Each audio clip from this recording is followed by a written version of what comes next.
अस्सलाम वालेकुम स्टूडेंट्स। आज का हमारा जो टॉपिक है वो है जर्मिनेशन ऑफ सीड। ठीक है, बीज का उगना। सीड्स के जर्मिनेट करने के लिए ज़रूरी है कि वो मुनासिब जगह पर गिरें और उगने और नशोनुमा के लिए मुनासिब वक्त तक वहीं रहें।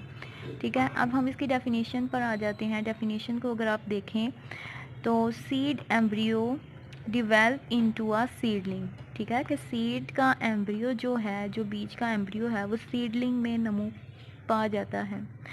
अब ये नमू कैसे पाता है? ठीक है, सबसे पहले यहाँ पे मैंने एक वर्ड लिखा है माइक्रोपाइल।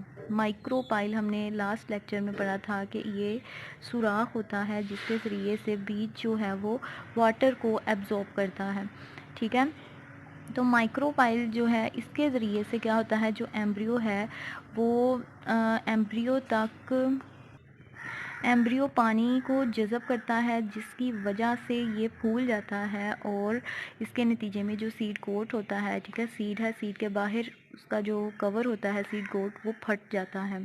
ठीक है, और जो जड़ है, जड़ में जड़ जो होती है वो पहला स्ट्रक्चर है जो बीज में मौजूद रेडिकल से निकलती है, यानी कि जो पहली चीज़ बाहर निकलती है वो होती है जड़।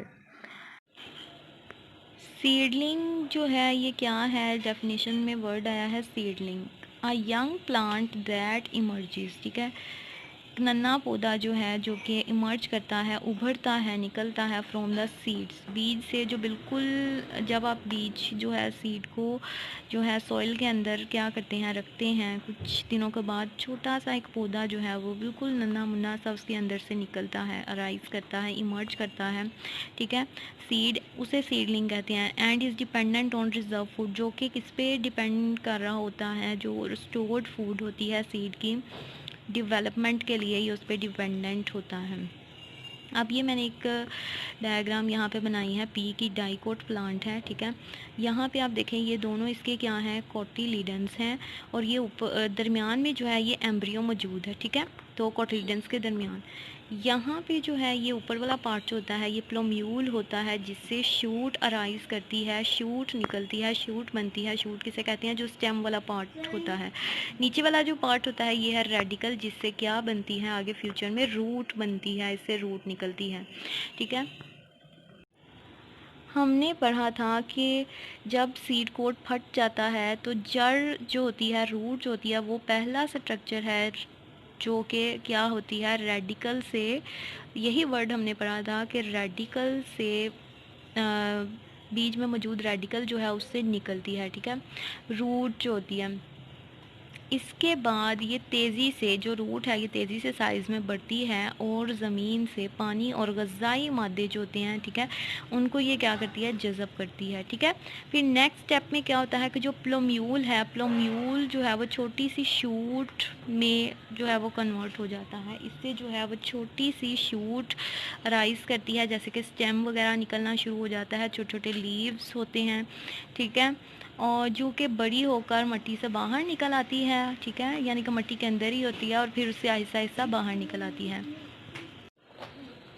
अब हम टाइप्स ऑफ जर्मिनेशन की तरफ आ जाते हैं। ठीक है, जर्मिनेशन की टाइप्स क्या हैं, कौन कौन सी हैं? सबसे पहली है एपीजियल जर्मिनेशन। ठीक है, और दूसरी है हाइपोजियल जर्मिनेशन। एपी का मतलब होता है अबव, ठीक है, और जियल का, जियो जो होती है, जियो का मतलब होता है अर्थ। ठीक है, तो हाइपो मीन होता है बीनीथ या लोअर। ठीक है, तो एपीजियल जर्मिनेशन और हाइपोजियल जर्मिनेशन आपको मैं इस डायग्राम से समझाती हूँ। ठीक है, यहाँ पे लिखा है types of seed germination, epigeal left है और हाइपोजियल जो है वो राइट है।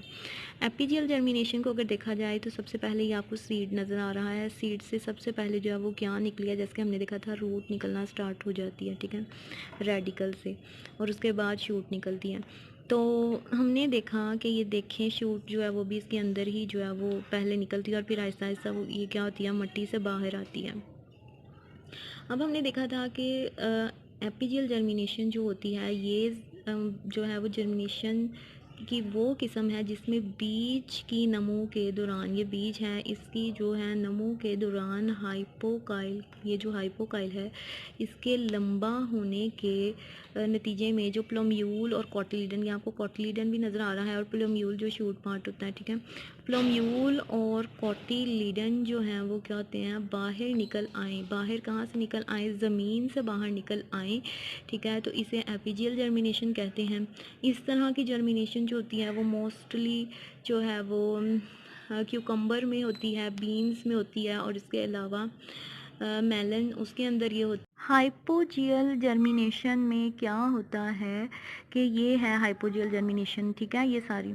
अब देखें इसमें क्या होगा कि अगर बीज की नमो के दौरान एपिकाइल, ये है एपिकाइल, ये जो है वो क्या हो, लंबा हो जाए, ठीक है, और कॉटिलीडन ज़मीन में ही रहे। पहले कॉटिलीडन जो है ये देखें ये ज़मीन से बाहर आ गया, इसमें जो है कॉटिलीडन ज़मीन के अंदर ही रहे। ये पी का इन्होंने दिखाया मटर का, ठीक है, कॉटिलीडन जो है वो मिट्टी में ही रहे तो क्या होगा, और सिर्फ प्लोम्यूल जो है वो क्या हो, ज़मीन से, प्लोम्यूल जो है वो ज़मीन से बाहर आ जाए। प्लोम्यूल क्या है, ये शूट पार्ट जो है ये ज़मीन से बाहर आ जाए, तो इस किस्म की जर्मिनेशन को हाइपोजियल जर्मिनेशन कहते हैं। दोबारा सुन लें, अगर बीज की नमो के दौरान एपिकाइल लंबा हो जाए, ये है एपिकाइल, ये लंबा हो जाए और कॉटिलीडन ज़मीन के अंदर ही रहे और सिर्फ प्लोम्यूल यानी कि ये शूट पार्ट जो है ये बाहर आ जाए, तो इस किस्म की जर्मिनेशन को हाइपोजियल जर्मिनेशन कहते हैं। इस तरह की जर्मिनेशन जो है वो जो ग्राम है, ठीक है, पी है, और इसके अलावा मेज़ जो है उसके अंदर इस तरह की अब डोरमेंसी की बात कर लेते हैं। डोरमेंसी क्या होती है, ठीक है, ख्वाबेदगी की हालत में the time period during which no growth occur is called seed dormancy, ठीक है, कि बहुत से बीज एक ऐसे पीरियड से गुजरते हैं जब इनमें कोई नशोनुमा नहीं हो रही होती। इस दौरानिए को बीज की हालत ख्वाबेदगी यानी डोरमेंसी कहते हैं, ठीक है। डोरमेंट बीज जो होते हैं ये पके हुए होते हैं मगर उगते नहीं हैं। जब साजगार हालात मुयसर आते हैं जैसे कि फेवरेबल कंडीशंस, तो ये सीड जो होते हैं, ठीक है, जो सीड्स हैं वो क्या करते हैं, अपनी डोरमेंसी को ब्रेक करते हैं और ग्रो करना शुरू कर देते हैं, जर्मिनेट करना शुरू कर देते हैं। नेक्स्ट हम आ जाते हैं कंडीशंस फॉर सीड जर्मिनेशन, ठीक है। कंडीशंस जो हैं, कंडीशंस फॉर सीड जर्मिनेशन में जो सीड है, ठीक है, उसकी जर्मिनेशन के लिए इसका वाइएबल होना बहुत ज़रूरी है, मतलब कि ज़िंदा होना बहुत ज़रूरी है और इसके अंदर खुराक का मुनासिब ज़ख़ीरा मौजूद होना चाहिए, ठीक है, स्टोर्ड होनी चाहिए ताकि जर्मिनेशन के दौरान एम्ब्रियो को खुराक मिल सके।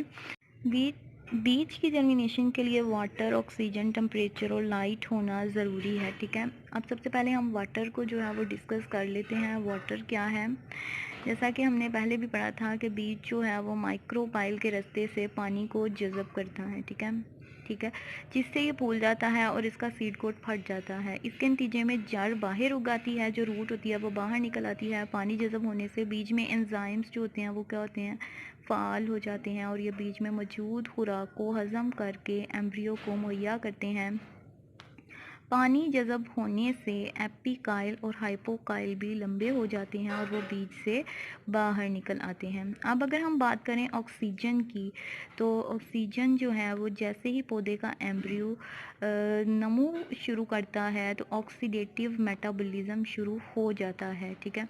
इस अमल के लिए ऑक्सीजन का होना नहायत ज़रूरी है, लिहाजा हवा की मौजूदगी बहुत ज़रूरी है क्योंकि इसमें तकरीबन 21% ऑक्सीजन जो है वो मौजूद होती है, ठीक है। अगर ऑक्सीजन मौजूद ना हो तो पौधा जो है वो जर्मिनेशन के दौरान खुराक से तवानाई हासिल करने से जो है वो कासिर रहेगा और जर्मिनेशन का अमल जो है वो रुक जाएगा। नेक्स्ट हम आ जाते हैं टेम्परेचर की तरफ, यानी कि सूटेबल टेम्परेचर, मुनासिब दर्जा हरारत क्या होता है।